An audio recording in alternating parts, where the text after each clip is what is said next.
How you doing? I'm Maine, This is Josh. and we are the Grappling Rewind.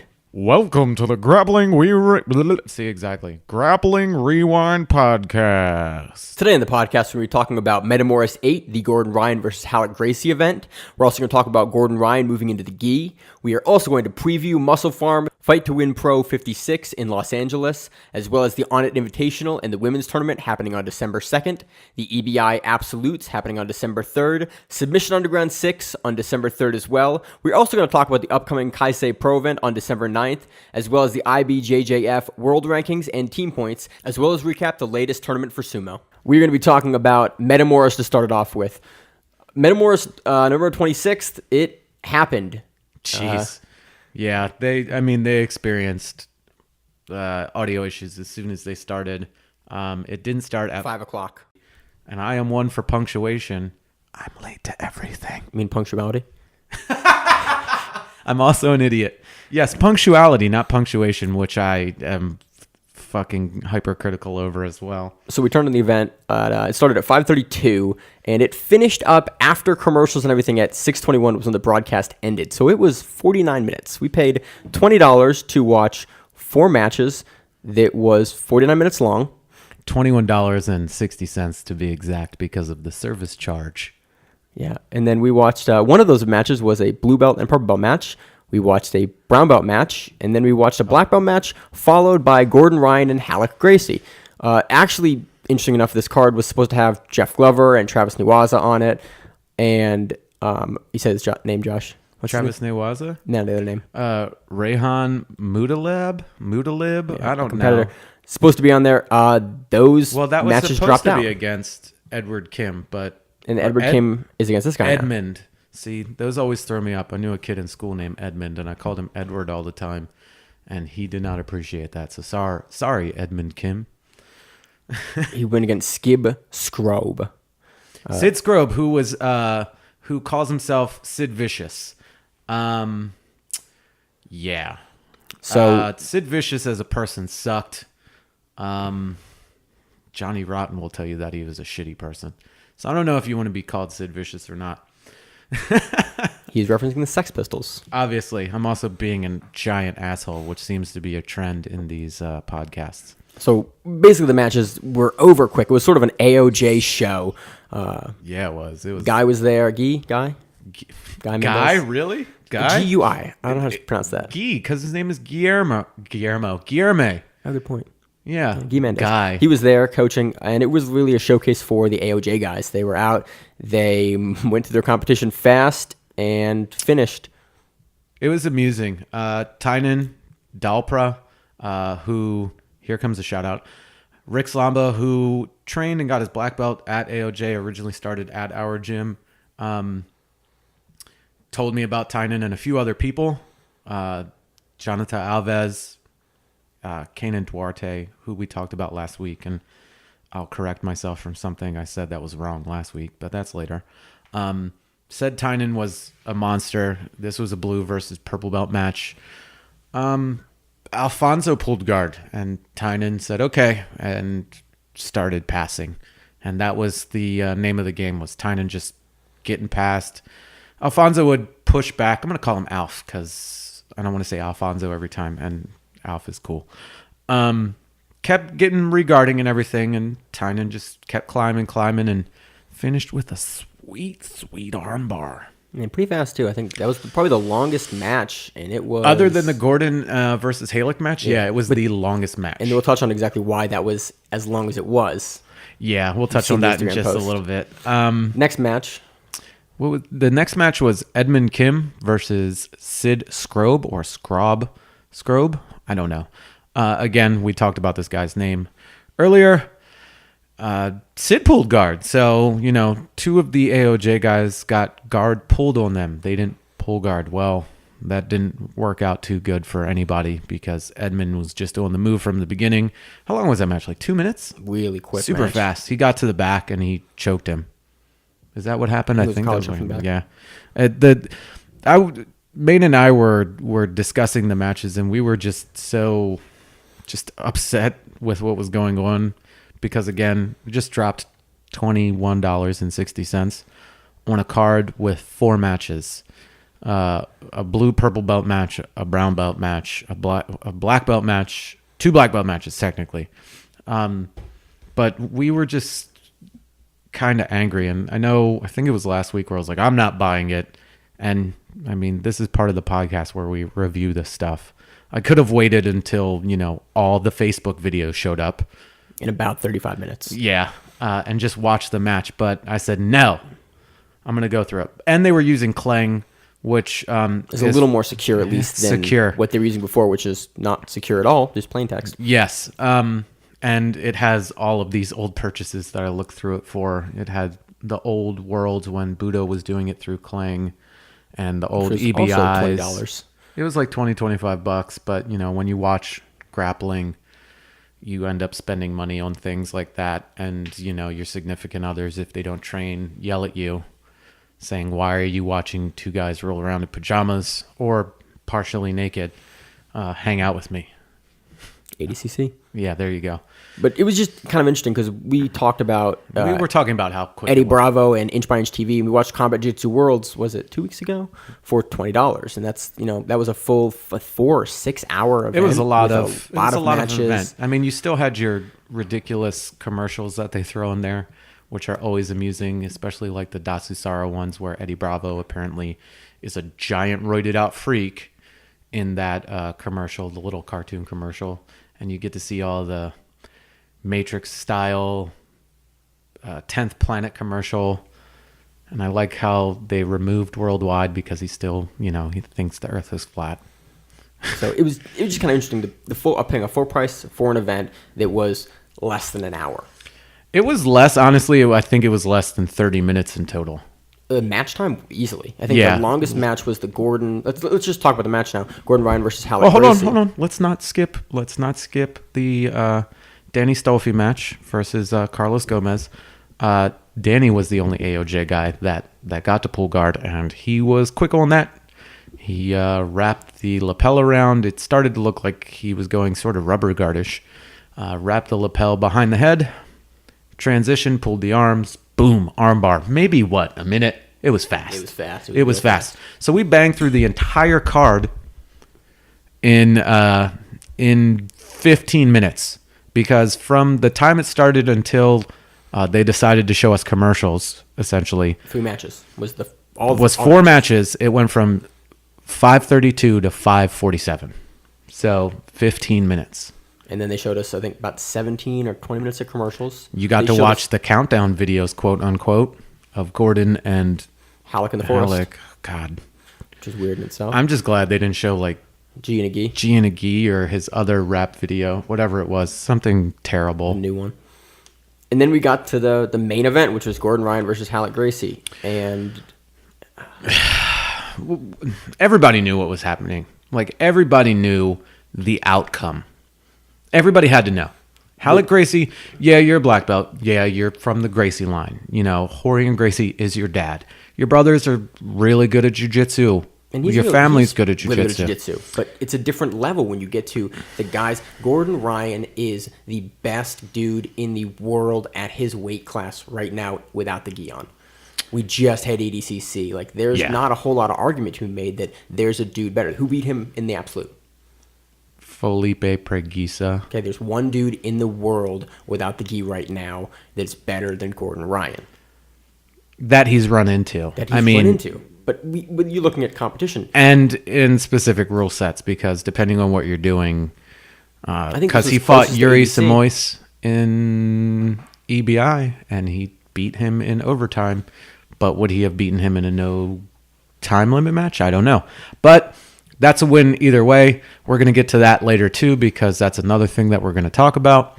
But it was a joke, honestly. Danaher had a bet with Gordon. It was he was supposed to submit him with either what do they call the triangle or an arm lock between 10 and 12 minutes into the match. And that was different than what they said earlier, which is, I think, 15 to 18 minutes. So they gave him a 2-minute window in the match, 10 minutes in to 12 minutes in, to finish the triangle or armbar. He triangled him. It was a goddamn joke is what happened. Gordon Ryan made it look like a training session where a black belt was like, I need to warm up. Let me find a white belt just to, go through my positions.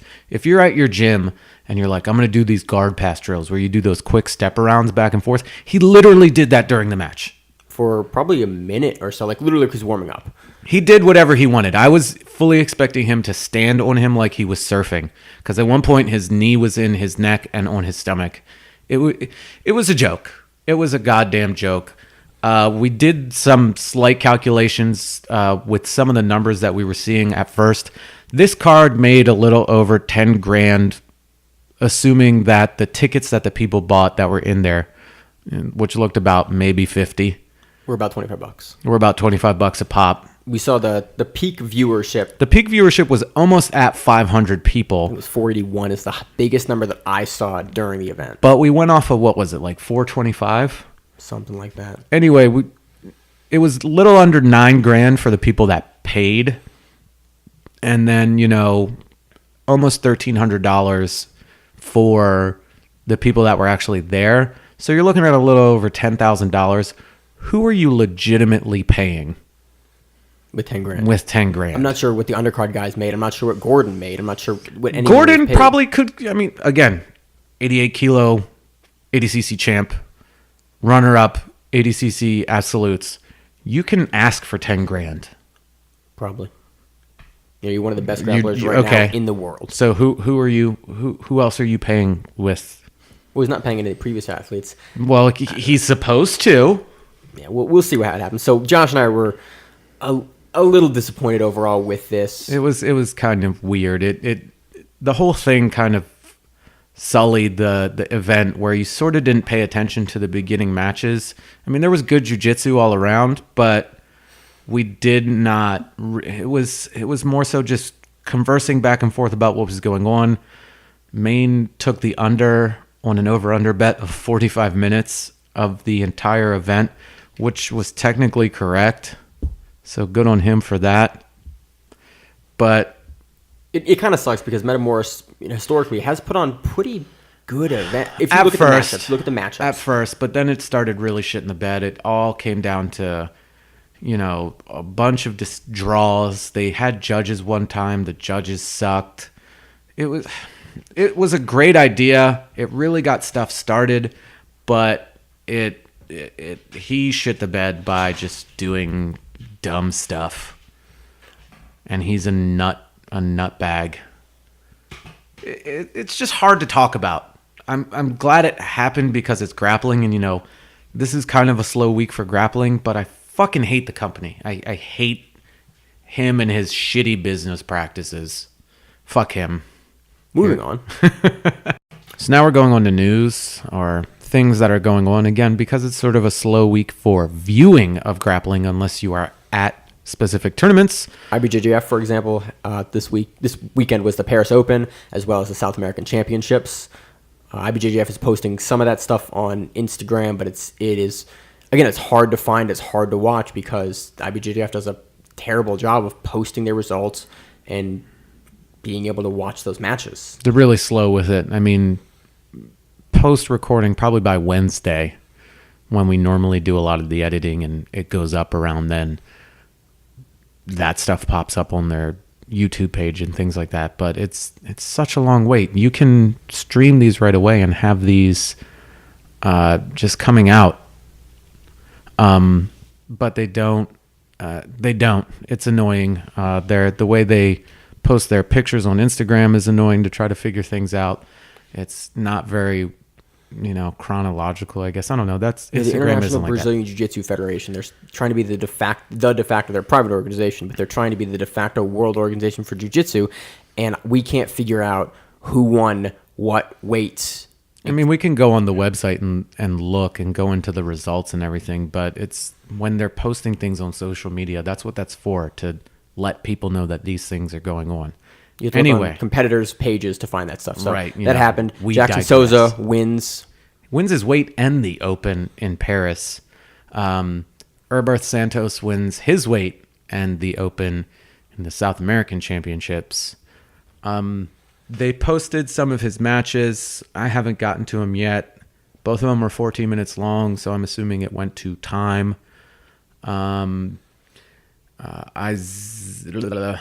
Izaki Benahis. I know I'm saying the name wrong. Won the middleweight black belt in the South American from Alliance. So again, light on the videos at first. It's annoying. I wish they would do a better job social media wise. Some local stuff in Maryland, Beat the Streets, which is, a youth project, getting kids not on the streets. Obviously, Beat the Streets. It's run through wrestling programs, probably USA Wrestling and other things. I should probably look more into it, but I'm lazy. Helen Maroulis, gold medalist, 2016 Olympics, 2017 world champion, was in Maryland because she's from Maryland, and was doing a seminar, which for an acquaintance of ours, his kids went to that. It would have been, I wish I didn't have to work. I would have gone to it too. Hell, she can beat me up. I am a terrible wrestler. But she was in town. Jordan Burroughs was also in town earlier in the week. He was at because I'm an asshole and say a lot. He was at Morgan State University teaching a seminar as well. So that's pretty cool. More wrestling stuff. It's part of grappling. It's a good thing to watch. Good thing to train too. So that's awesome. Other news, World Championships for Sambo were about 2 weeks ago, so BJJ Scout is starting to put some stuff on Instagram. There's some interesting leg lock highlights that have happened from there. I'm not really going to touch much on that because the Russian commentary is pretty hard to listen to. It's always fun putting the subtitles up from YouTube and things like that, because they start making really weird conversation that makes no sense.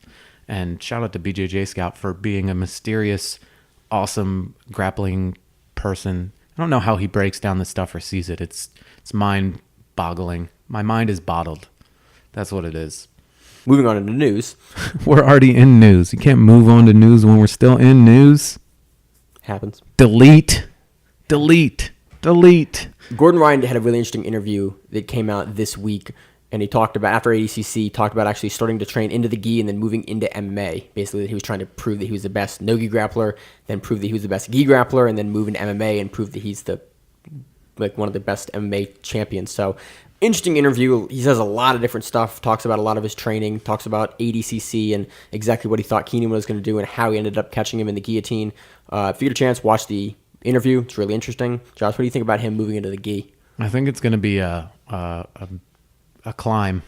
That's a whole different monster that he's got to tackle. He hasn't really been competing in the gi since, late purple, early brown. The last time I saw him in the gi, there's a picture of him getting bow and arrow choked from the back. I saw. He's not unbeatable, and he doesn't say that he is either. So, props to him for not being, a giant asshole about that. Like, nobody can beat me. And it's like, well, we can bring up video of people beating you, but he's supposedly going all in, so good for him. I'd like to see it. Yeah, I'll be excited. He's also going back and forth with Herberth Santos. Herberth started yelling essentially on Instagram. He used a lot of exclamation points, said anytime, anywhere, and then was like, make sure it's in these rules with this thing, and then it can also be no time limit. That's fine. So that's really interesting. We'll see if that happens, if somebody sets that up in the gi.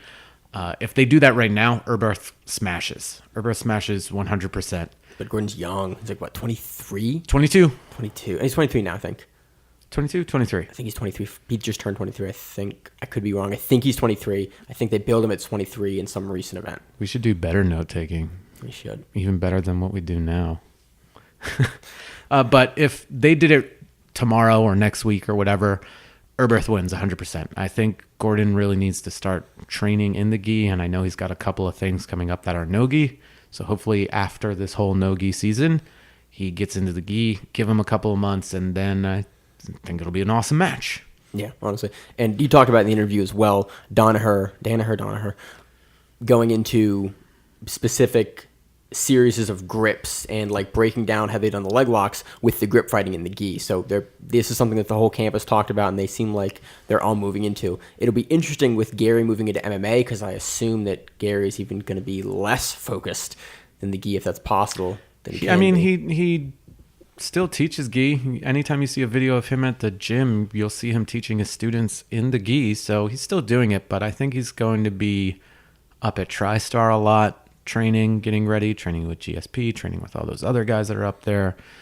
So it'll be interesting where it all goes. You know, they're going to separate a little bit. I'm pretty sure Gary will just take more gi classes at Henzo, or no gi classes at Henzo's, and Gordon will take more gi classes. I mean, it's training. You can move around and do things. Some things translate, some things don't.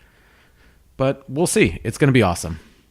Moving into the IBJJF rankings and Current standings of, you know, the top 10 of the males. Maine is a huge sexist and didn't put the top females in there. I did. Shame on you. Shame on you. I'm just giving him shit. Herber Santos. And number one right now, even though he was pushed out of number one last year in the last 3 weeks, sitting at number one with 1,218 points, and that does not factor in what he got point-wise this weekend.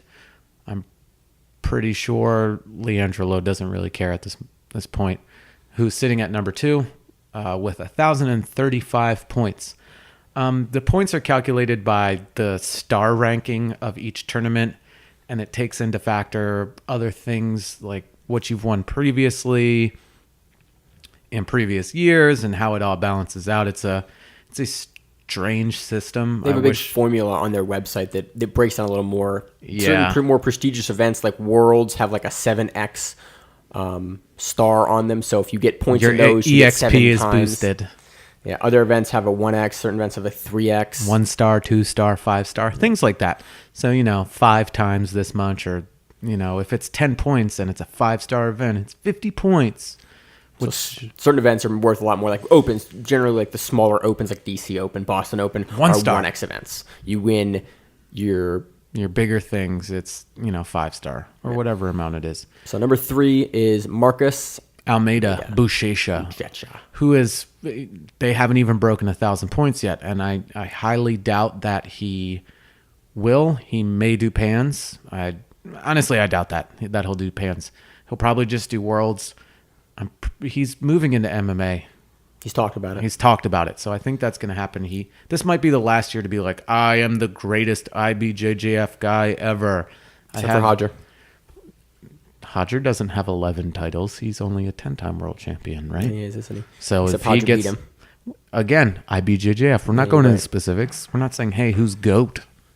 You know, just saying, I am the GOAT of IBJJF. And he's not wrong. Honestly, he's more. You know, if he's got 11 or 12 of them, it is what it is. Yeah. Carrying on, Demetrius Souza, 755. Right behind him is Joao Miao with 724.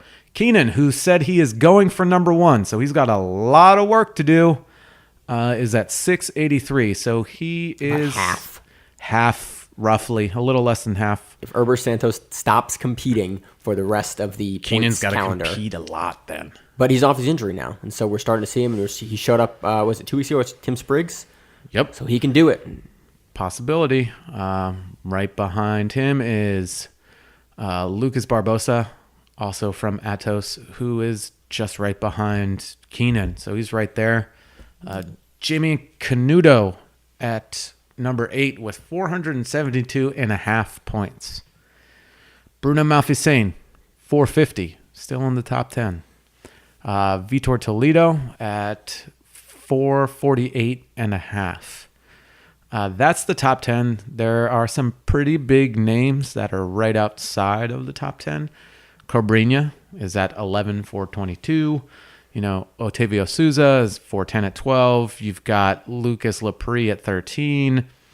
You've got Galvao at 16. Izaki Paiva, 17.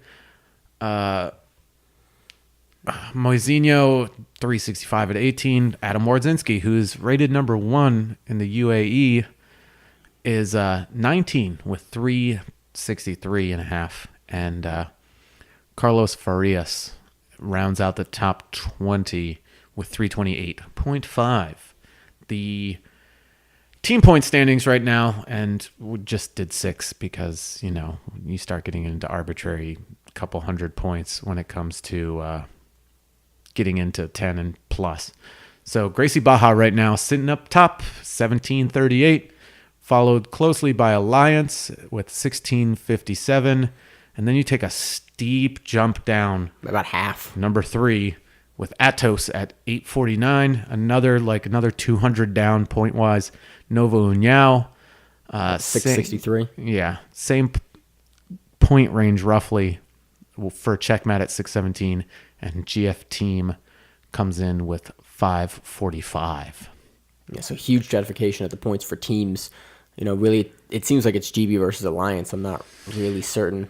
Alliance has been winning the team trophy for the past couple of years. I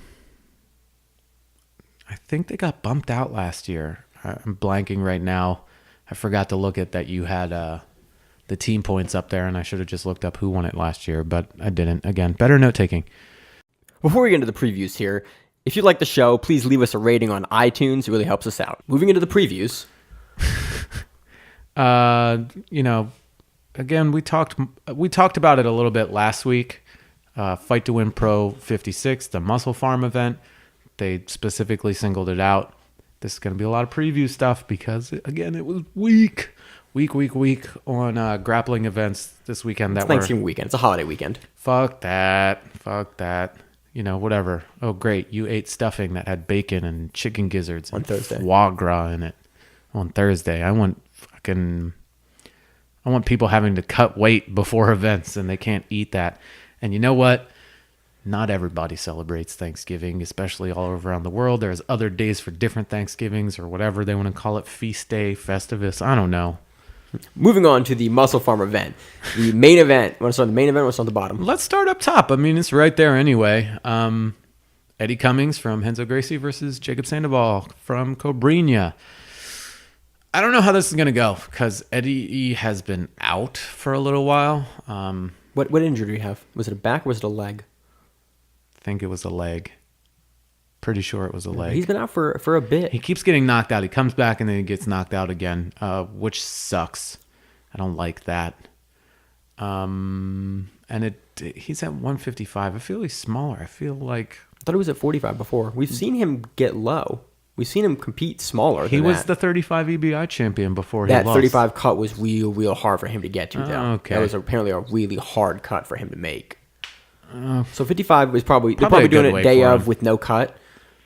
Again, he's been out for a while. It'll be he's from Renzo, the Enter Death Squad. Those guys bring it whenever known they for come. the legs, also lesser known for the rear naked chokes. So that's what I expect from him, to try to pull guard as quickly as possible. But I think Sandoval is going to try to get on the bottom as well. I think it's a coin flip match, honestly. I think it could go either way. I'm not going to say Eddie's going to run with it or Jacob's going to run with it. I think it's honestly a coin flip, and I think that's a gimme or it's a throwaway. It's a shitty out for me saying, oh, well, it's coin toss. It's 50-50. But I honestly think there's just a lot of factors going into this matchup with, how does Eddie look coming off the injury? How does he look with no weight cut, potentially being a little smaller than Jacob? It'd be Jacob's a good, solid competitor. I've watched a lot of his matches, and he's a tough guy. So I expect him to continue being a tough guy. And Eddie, again, has been off, so we'll see how it goes. Moving on to the co-main event, the female black belt no-gi flyweight title. That's a mouthful. It is. We have Patty Fontes at Checkmat versus Talita Alencar, who we saw a couple weeks ago on the Fight to Win card. We talked about this a little bit last week. Talita Alencar just looks fantastic recently. She's a pusher, but I've seen her gas out a lot. Like, she goes and goes and goes, and then she gets tired, and that's when the other people, catch up. And I think if she doesn't finish fast, it might not be good for her at the end. This is another one of those matches where it's a toss up. If Talita really goes in, she could finish quick, or she burns out and Patty capitalizes on it. So they're both really, really good at jiu-jitsu. I'm repeating myself. Which is good, though. Well, honestly, that's like not the case for a lot of these grappling cards. We see some of the top people on the card as, average black belts, or like the Fight to Win, just really their top of the card is good black belts and good matchups, which is honestly why we cover them so frequently, because they put out good events, they take care of their grapplers, and they have good matchups. Yeah, and we're not going to go into speculation of a whole lot of people on these cards. I mean, we can pick out some of them, but I feel we'd be doing a disservice to some of the competitors that we don't know. Some of these more local guys, or some of them, I mean, us being on the East Coast, we might not know as much about some of these West Coast guys. And this is a West Coast event, so it's full of West Coast guys. Exactly. Some, East Coast guys, obviously. You have, Henzos and things like that. But, I don't want to speculate. We'll talk about that, and we'll also cover it when it actually happens next week. The other one that's really standing out at the moment is that Ricky Lull, or Lull. We'll hear it when they say it. Ricky Lull match versus Nicky Ryan, little brother of Gordon Ryan. And again, I can't speculate on Ricky. I can't recall off the top of my head what I've seen him do. I think we've seen him on Fight to Win Pro before. May have. I can't say 100% for sure. I know Nicky is a very game competitor. He went toe-to-toe with AJ. Meow. Yes and no. That meow match, I'm pretty sure he just waited until points were available and just went at it. Meow's a hard nut to crack, and Nicky went after it, but after a while, he just the way the points were set up, it wasn't good for him. And we've seen him lose to other people that, some people that aren't, again, in our area of the East Coast, Maryland, DC, Virginia area, might not know. He got footlocked by Nakapan from Beta Academy. And Nakapan's a solid competitor, really good competitor. I've competed against him before. He's got super hard foot sweeps. It felt like a leg kick. And then he beat me up. It was awesome. So we'll see how this match goes. I'm just going to say, I'll go out on a limb and say Nicky wins by footlock. Probably a heel hook. Ricky is actually a 10th Planet black belt that changed with Gio Martinez at the 10th Planet Freaks. He's a former wrestler, so potentially he's going to take him down. I could see him playing top in this match. So potentially look for a footlock battle, because the Freak guys like to play with the feet. I'm actually pretty excited for this one, given the rivalry that Danaher has going on with 10th Planet right now. Next match we have is a 200-pound black belt match versus Shannon Kalos. Kalos, and I love how it's a black belt match versus Shannon Kalos, not Shannon Kalos versus Kevin Casey. Again, I don't want to go too deep into stuff. I don't know much about Shannon Kalos, so I can't say, hey, this is going to happen, this is going to happen.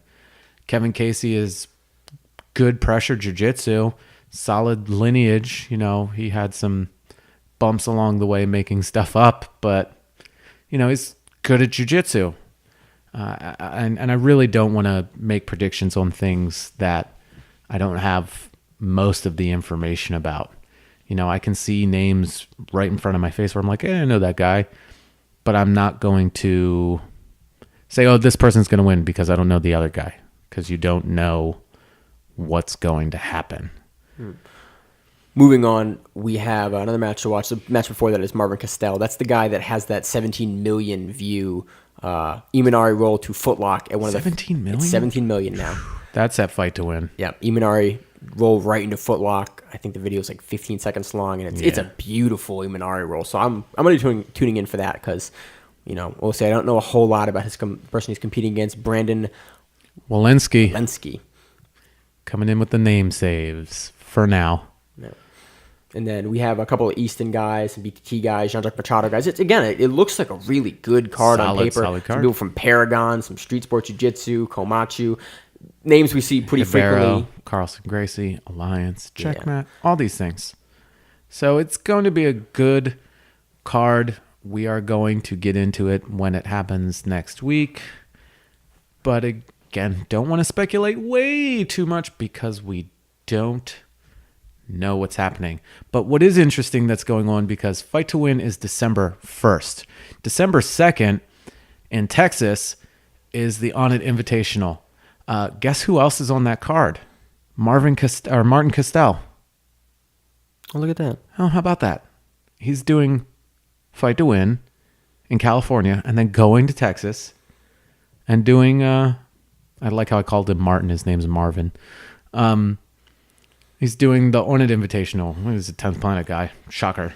Yeah. So he's doing that. But this is a pretty interesting card because it's a lot of MMA guys that are doing a grappling show for this Invitational for the guy side. We'll get into the female side, which is super interesting the way they're doing that. There's a really interesting thing with this card. They seem to be running like a main card with a bunch of MMA guys for the most part, and then they seem to be running a whole female bracket, and we'll get into that here in a second. But we're going to talk right now the main, called the main card, the top of the card. I don't know how they're breaking this down. Maybe they're doing a few fights and then putting the female brackets in between a couple of these fights. I'm not sure. They haven't really talked about. We haven't really been able to find out how it's going to run. But regardless, I think it's being broadcast on Flow Grappling, so.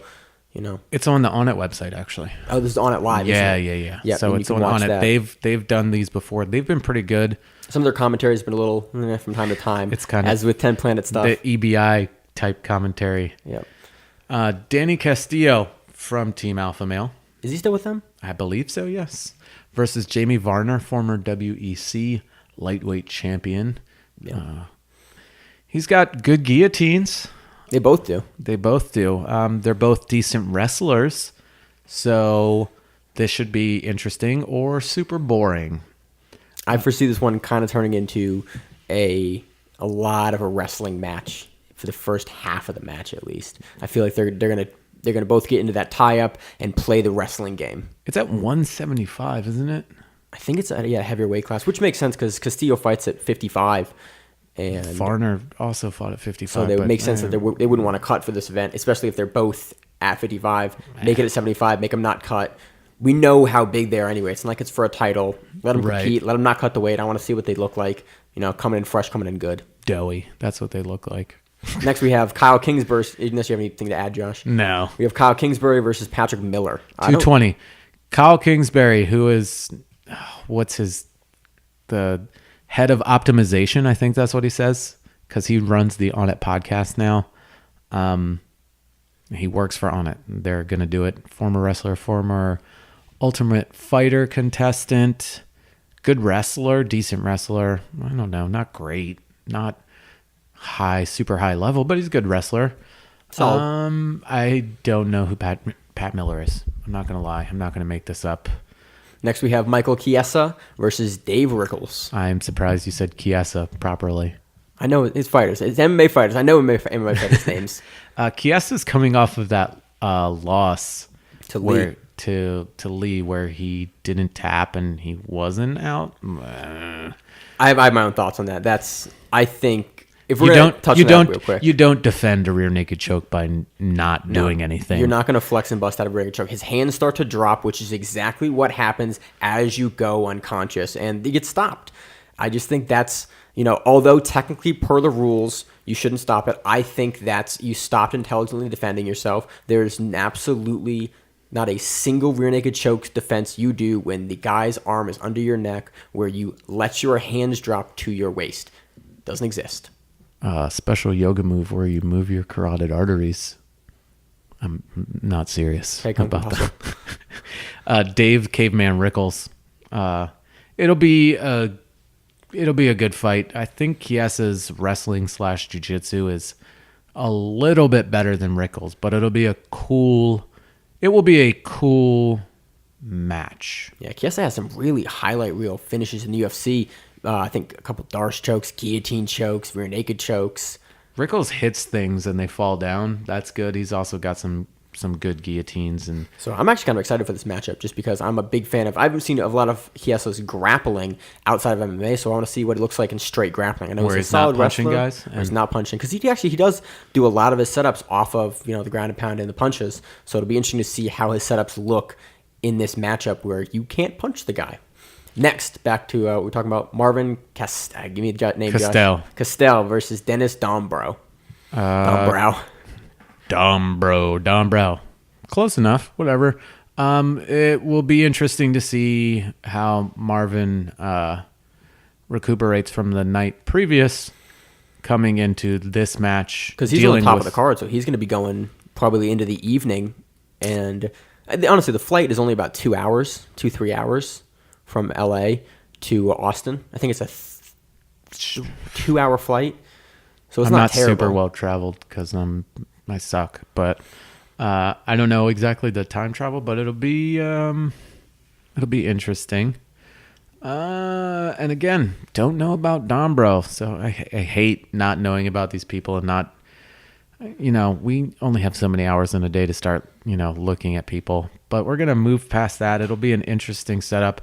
What I think is really cool is they are doing a bunch of weight classes for the ladies, and it's going in 10-pound increments. So you've got 115, and these are only 4 women brackets, so it's not like a huge thing. So we're just trying to really quickly crown the 115, 125, 135, 145, 155, 155 plus champs. There's some interesting stuff about this. There's a lot of competitors. We actually only got this card, I think, a couple days ago that I came across it. So we have not done a whole lot of research into a lot of these women. We're excited. We're going to watch it. We'll break it down after the fact. But going into this, I don't know many of these women. I don't recognize many of these women either. In the 135 bracket, there's something interesting. Rachel, my girlfriend, competed against one of the women a couple months ago, Catherine Adams, in a local blue belt tournament. So I'm not sure. I assume the level of these women is somewhat... Anywhere from... there can be huge skill gaps in some of these women divisions. Some of these... It benefits them when they train with guys and then you compete against women, but I think it's also detrimental that they don't have enough women to train with. So I feel that they can accelerate through the belts a little bit faster, or it holds them back more. It really all depends, but you'll see some people that just run through the belts and then they're still monster black belts, or you have your Mackenzie Dern's where your dad holds you back forever and makes you win all these things before becoming a black belt and being a monster.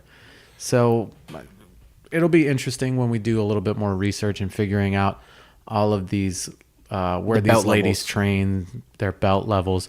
Oh, look at that name that I'm not going to be able to pronounce when we talk about it. Natalia did Jesus. I screwed it up. I know I did. What I like about this event is, they're showcasing women. They're doing a card that is 15 pound. It's 115. 10 pound. 115, 125, 135, 145, 155, and 156 plus. So anybody... Which is 80% plus of your women's divisions. We're going down to 115. Realistically, you start to have a drop-off. You have MMA at atom weight, but a lot of those women walk around at 115, so you don't have a ton of competitors that I've seen below the 115 bar. So I'm pretty happy with their weight classes here. You have a... It's not a huge bracket.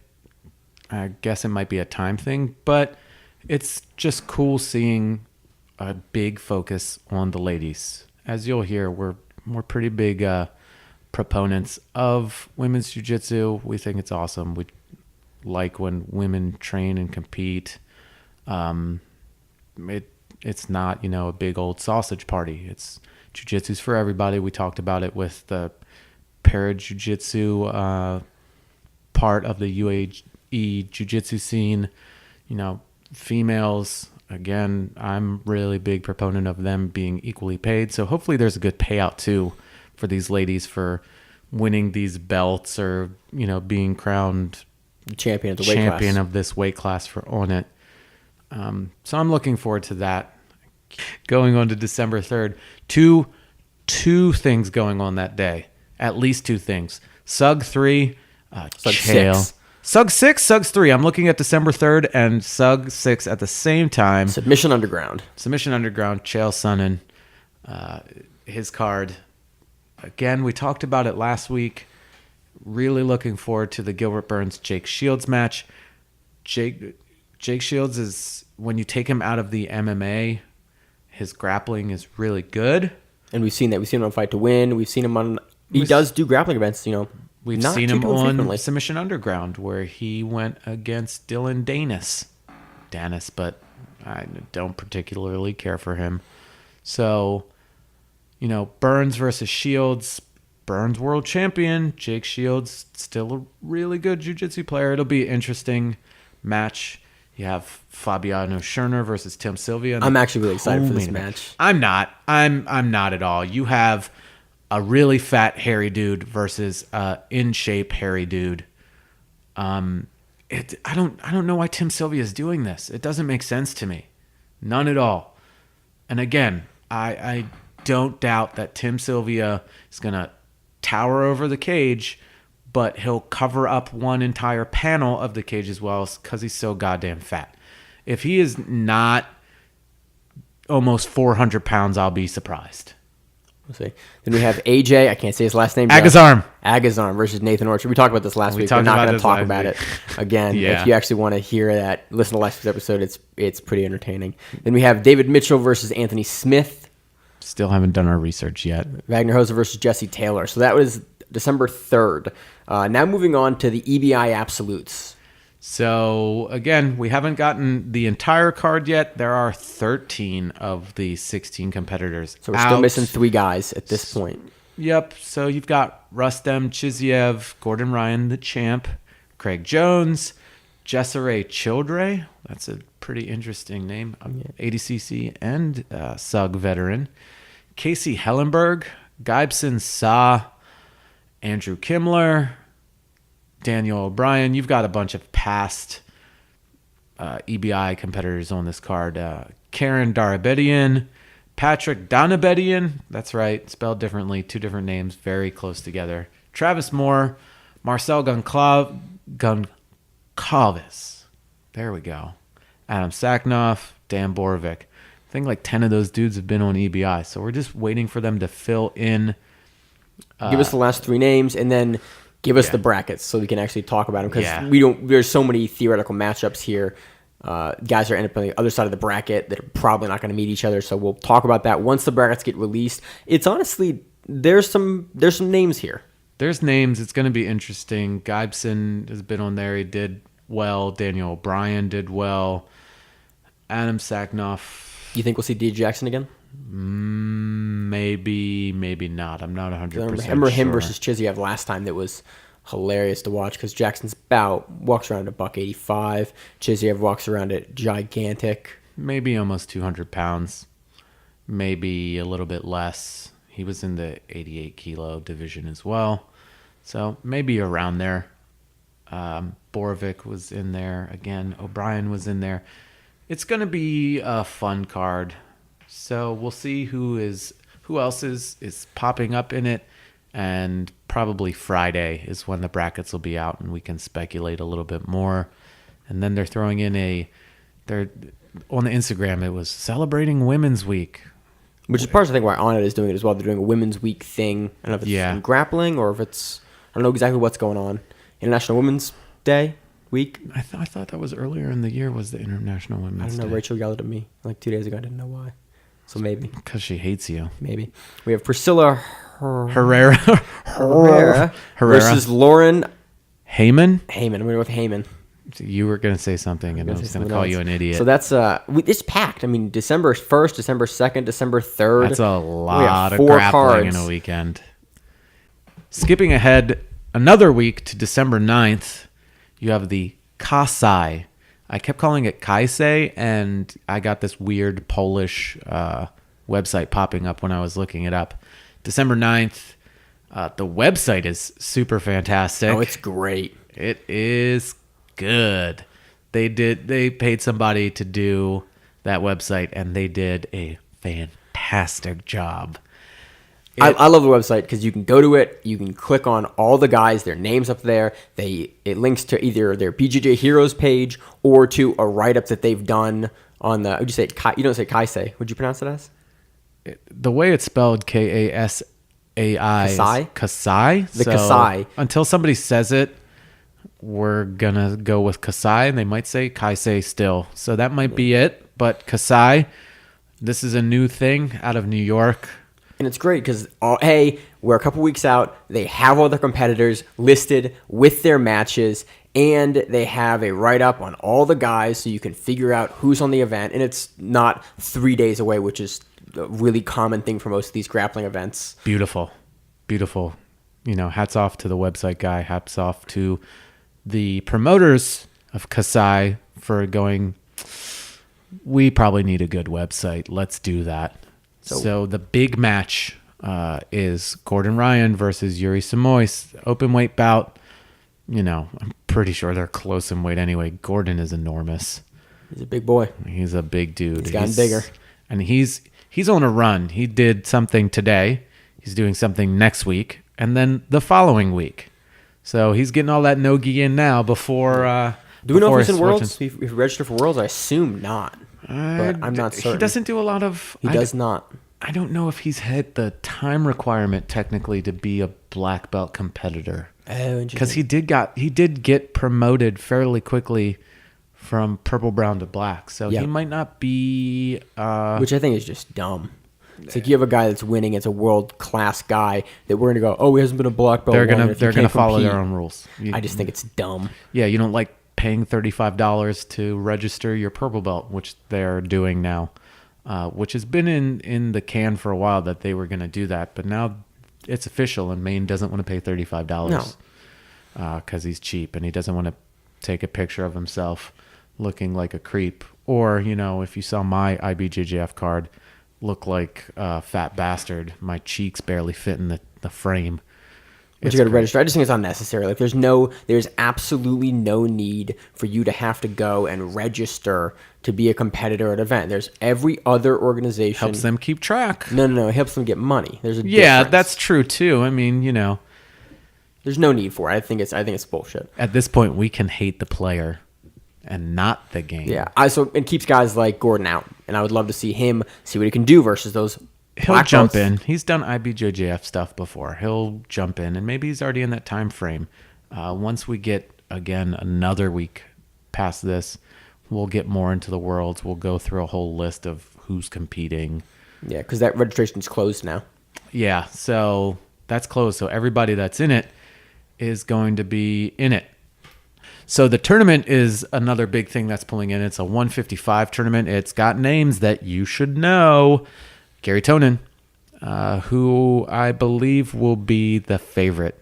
I'm going to just go ahead and say it. That I'd agree with that. He is the favorite to win the tournament. You have Munchie, Manshur Kara from he's Unity he's not now. From Marcel's now. He's not He's Unity, Marcel's. isn't he? Yeah. Yeah, he's Unity now.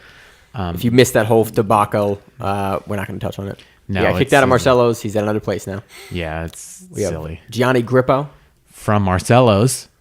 Celso Vinicius, last I remember, he represents somebody else, but he used to represent Hein Gracie. That was his teacher. He's probably under Henzo or something affiliated, some Gracie thing.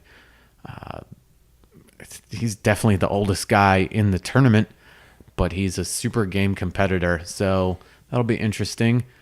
You might consider him the dark horse of the tournament. Yeah, between him and Enrico Coco, who is always around in a lot of tournaments and does fairly well. So I'm gonna say Celso is the dark horse. You've got AJ Agazarm, the unpronounceable last name to Maine. Can't do it. Then you have Edwin Juni Ocasio, who is originally from Stroudsburg, PA, right around the corner from us. He trains at Unity now, so he's got Munch to train with. He's got Bones. He's got the Meows. He's got Murillo Santana. He's got a good camp. Yeah, and he actually ended up subbing 3. They had some sort of... they had a big qualifier for it. And he subbed 3 black belts to get into it, and he's a purple belt. So he's got it. He can perform and show up. So I like that they're not doing what EBI does and throwing a bunch of no-name guys on there. They're throwing a bunch of big guys, and you have one guy of your 8-man bracket that's an unknown guy. Don't talk badly about no-name guys after you send me the link to sign up for EBI. I'm going to sign up for that, and I'm going to be that no-name guy that writes some ridiculous shit in the tell us about yourself section. So there's a place for it. I think that you're the one guy. Okay, you have one guy per event. You don't fill your premier event with 4 or 8 guys out of a 16-man bracket. That's like, okay, I have no idea who these local guys are. Sometimes you got to build it up, and that's how you build your name. That's what a lot of people didn't know who Nathan Orchard was before he was being thrown on this. on the EBI card. So it's good and it's bad. Almost left out Hanato Kanuto from that. He rounds out the 8-man tournament. The undercard is filled mostly with a bunch of guys that are roughly around 155 pounds that are locals. A lot of Renzo Gracie guys, Matt Serra guys, Marcelo Garcia guys. So The tournament is being hosted in New York. Yeah. So, we're going to use East Coast New York type guys. But one thing I like they're doing is, I think why they're filling it with so many 55 guys is that if someone drops out of one of the main event slots, they can move one of these guys up so they'll be tournament ready. They're not going to be replacing day of with some guy that wasn't on the card previously, which I like tournaments doing. They have the option to replace guys with guys that are already on the card. True. It'll be interesting to see how it goes. I don't think anybody's going to drop. We're not too far out. And hopefully they're training smart. Yeah. So that'll be on December 9th. So that's the week after the marathon week. We're going to have the previous week. And again, as this gets closer, we will touch on it a little more, but we just want to shout it out because it's going to be broadcast on Flow, and it looks like an exciting event. Very exciting. Also notice that Jared Weiner is on this card. Love that dude. He's super awesome. Great instructor out of Philly, BJJ United. Super cool dude. So we'll be breaking that down next week, probably. Yeah. Wrapping this whole shebang up, we're getting back into sumo. Today was the last day. The tournament ended. So we can talk about that a little bit. We can talk about, stuff moving around, people going up and down. We can talk a little bit more about the quote-unquote scandal that's going on. Hakuho wins again. Monster, GOAT sumo wrestler. He won actually on day 14. He nabbed the Yusho. He missed 25 days this year. He missed an entire tournament and then a couple of days throughout the year, but still has the most wins to date for this year. So, yeah. How do you think he looked in his matches? Monstrous. And he only lost one match, and it was super funny because he thought there was a mata, which is, stop the match, hold on, time out, and got pushed out and then stood outside of the ring for what seemed like an eternity, holding his hand up saying, where are we getting this mata? And nobody was feeling it. It was interesting. He stayed out for a long time, and it was interesting. That was on day 11. That was a couple days before the end of the tournament. Yeah. Yeah, he stood there. He was very confused why they weren't agreeing with him. It was amusing. People on Reddit and SureDog were talking about it. Like, hey, anybody agree with me? No, I'm going to stand here and make it uncomfortable. So he did for a while, and then he accepted it. But on day 14, he crushed Endo with an elbow during the Tai Chi, which is the initial charge.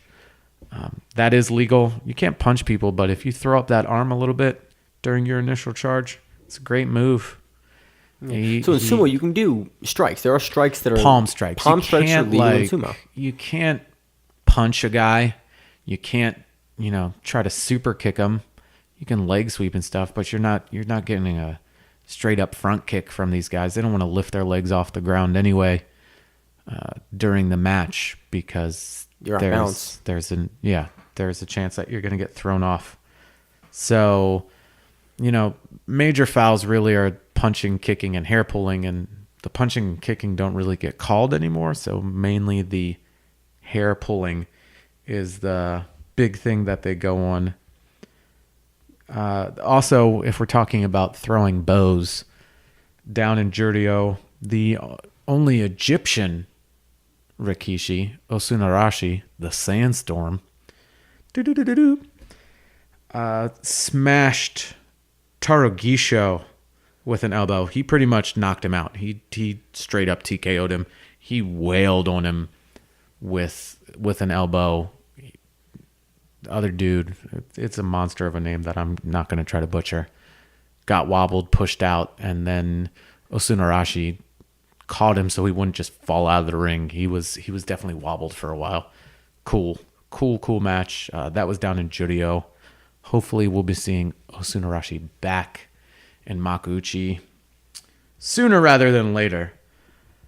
Going on to the Sansho, which are special prizes that you win. You know, the Fighting Spirit, Outstanding Performance, Technique Award. The Fighting Spirit, the Kanto Show award was given to Okinomi and Amanishiki. Amanishiki is the oldest dude in the top division. He's 39 years old.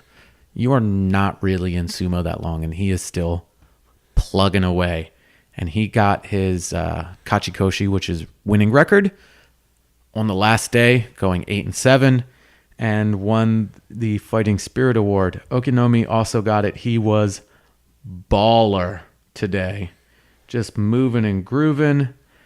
Got that taken care of. The Shuken Show, outstanding performance, goes to Takakeisho, who, again, these guys were killing it this Basho. Just straight up killing it. So I'm pretty sure they're going to be moving up. Takakeisho, if I'm not mistaken, was 11-4. Yep, at Maegashira 1. So he's probably going into Sanyaku, the upper 3. There's an open Sekewake spot. He might go to Komusubi. Kotu Shogiku is definitely going down. I love how we can get all these Japanese names, but we struggle with all of the Portuguese, Hispanic, and American names. Bad. That's because I'm a weeb. That's what it is. It's just hilarious to listen to you move through these sumo names, but us butcher the other names. Yeah, it's probably from years and years and years of watching anime. So, yeah, my dork is coming out. So you say there's an open spot. What exactly do you mean? Like a guy dropped out? Or how's that work? There is no Sekewake on. There's 3 of them currently. You can have a few of them. You can have a couple of Komusubis, but right now there's an open spot that could be filled. There's also people that bump out of it and people that go up and down and things like that. Last prize, the Ginsho, the technique, goes to Hokuto Fuji. Again, he was on point, 11-4. I'm looking at the Banzuke right now, and it is not. Yep, 11-4 at Maegashira 3. If he doesn't go into Sanyaku, he will definitely be at Maegashira 1 next tournament. So they get prizes and money and cool little things that they give them for those. Let's break down this Banzuke really quick, starting at the top, giving a little bit of records, a little breakdown of things, and where we think people are going to go, up, down, out of the top division, so on and so forth. So we'll start on the east side. So how exactly do the changes in the rankings happen? Goes off of wins and losses. If you have a shitty record, you move down, or you get demoted to lower divisions. If you have a winning record, you might stay the same or go up a little bit. Depends on your performance, and the Sumo Association decides all of that. So it's actually based on the rankings and records as opposed performance, to yeah. arbitrary things that people it's all decide performance. and assign. Outstanding. What have you done for me now? That's how sumo works. So starting on the east side, Yokozuna, one of those guys.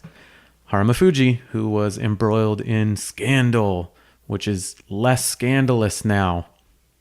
Takanohana, former Yokozuna and stable master, stirred up a lot of shit, and the Sumo Association is not happy with him. He made the story seem a whole lot worse than it actually was, but there's no development yet, so I'm not going to speculate. I think Haramafuji will still be a Yokozuna when this is all said and done.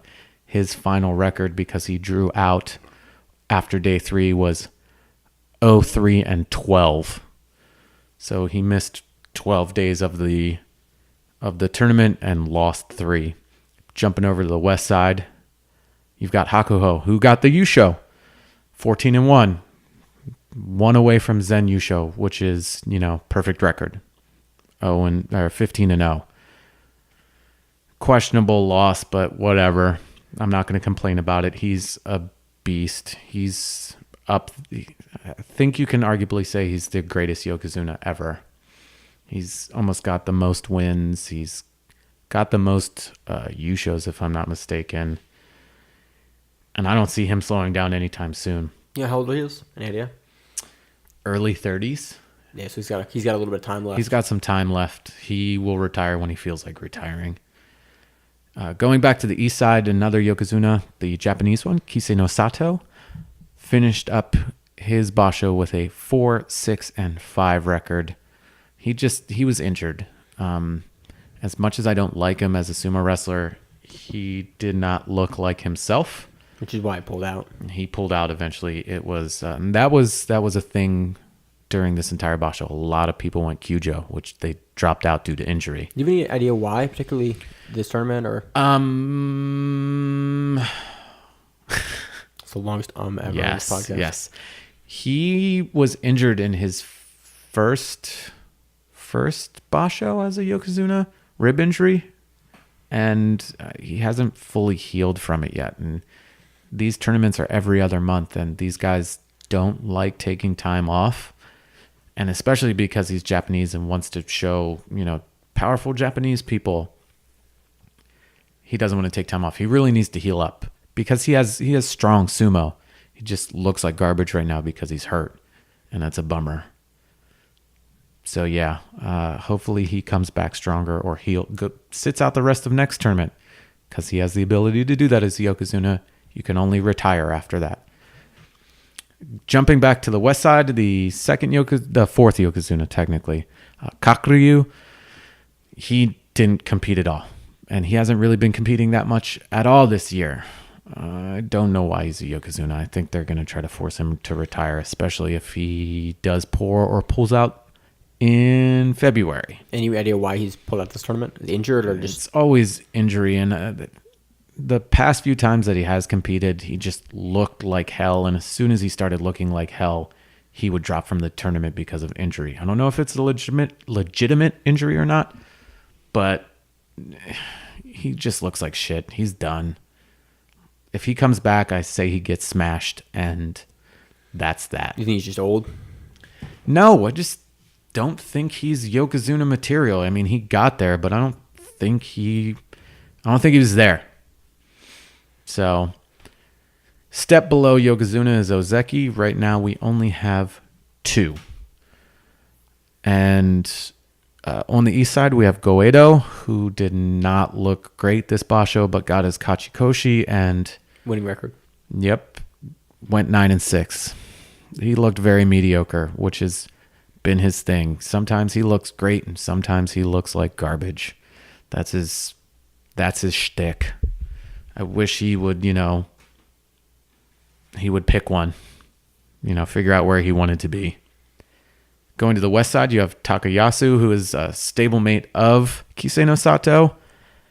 Got his Kachikoshi, got the winning record of 8-5, and then dropped right afterwards, which saved his Ozeki rank because he was close to losing it. Jumping down again, we're in Sekewake now, still in the Sonyaku. We have Mitaikumi, 9-6, nothing super impressive. The west side, Yoshikaze gets a Maki Koshi, losing record, 6-9. He is either going to go down to Komusubi or he'll be top 5 Maegashira. Any idea which one? Can you speculate? No, there's so much movement, and the Sumo Association is really weird, and some of it's arbitrary. Former Ozeki and now Sekewake, Teranofuji went 0-5-10. He pulled out after day 5. He's been injured forever. Lost his Ozeki rank. Will probably be down in Maegashira when he comes back.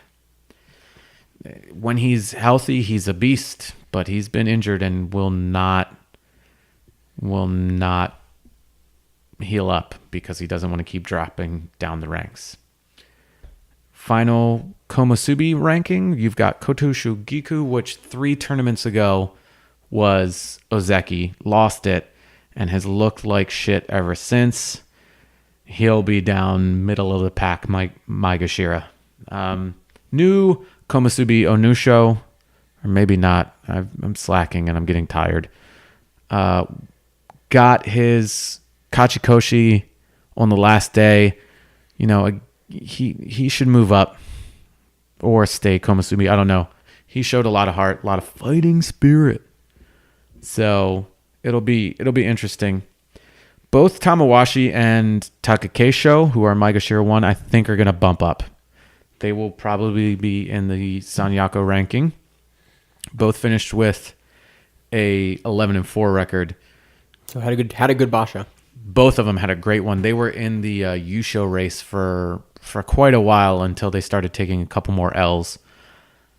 So it'll be interesting to see where they get placed this next basho. We've got 2 months roughly. Going down, Maegashira 2, Chiyo Tairu, Kachikoshi 7 and 8. Could have done better. Could have pushed and switched that around and ended up 8 and 7. He'll get bumped down. Tochi Ozan, pure garb, 4 and 11. He's going way down.